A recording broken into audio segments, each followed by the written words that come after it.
Hey, critical race theory. What is it? You've probably heard of it, right? It's probably in your school. You're probably dealing with it with your teachers. You're probably dealing with it in your life. You're seeing it everywhere in the news. Apparently, it's not being taught in schools, but everybody knows it is being taught in schools. Apparently, nobody knows what it is. Nobody can define it. Well, let me help you define it. Let me tell you what critical race theory is. Critical race theory, and what you need to understand, is a belief system.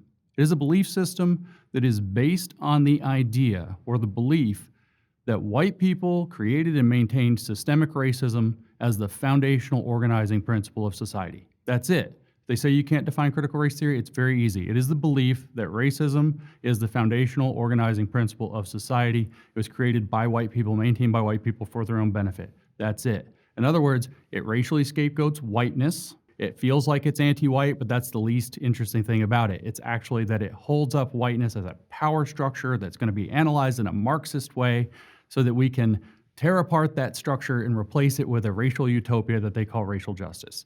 Critical race theorists are supposedly the only people who understand how this works. They say that racism is something that benefits white people, and so they have no motivation and no even ability to see it or to challenge it. So they need critical race theorists to tell them where all the hidden racism in society is. So in that regard, it's a means to empower critical race theorists to put themselves in positions of power to create a dictatorship of the anti-racist. So that's what Ibram Kendi's talking about when he's talking about his anti-racist constitutional amendment and Department of Anti-Racism that's going to be based on two principles. The principle that if there are different outcomes based on racial group, then it must be proof of racism, and he says that all races are equal and therefore should be made equal. That's a remake of the Marxist idea of the dictatorship of the proletariat applied to whiteness and applied to a dictatorship of the anti-racist. They're going to rule society. They're going to take us to racial justice. That's what critical race theory is actually about.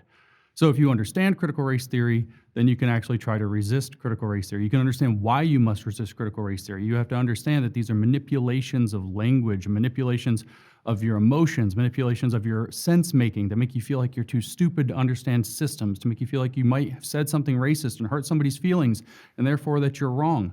And these manipulations use language in funny ways, like anti-racism. You would think, well, that means being against racism, but in critical race theory, anti-racism actually means something completely different. They say it is and this is a quote, lifelong commitment to an ongoing process of self-reflection, self-critique, and social activism on its behalf, and no one is ever done. That's much more of a religious belief system. So if anybody challenges you to say that you don't even know what critical race theory is, just remember, it is a belief system that believes that racism that benefits white people is the foundational organizing principle of society, and that this is a terrible way to think about things. It has revitalized racial tensions to a level that we haven't seen in decades. It will continue to do so. It will continue to tear apart our society. So in that sense, critical race theory is racist as much as it is Marxist, and it absolutely must be resisted.